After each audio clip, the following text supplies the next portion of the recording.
ए दुल्हन एथे एक मैसेज भेज दे। लावा केखा मैसेज भेजे का अम्मा?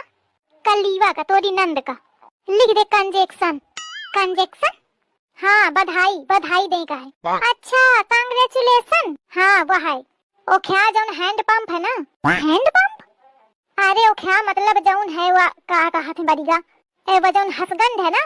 हसगंड? अरे बरिगा वो है कलीवा क्या मनई तो नंदोई। अच्छा उनके हस्बैंड? हाँ तो वो है प्रेग्नेंट हुई गा है।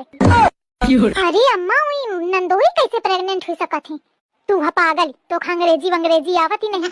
नौकरी में बने प्रेग्नेंट हुई गए हैं।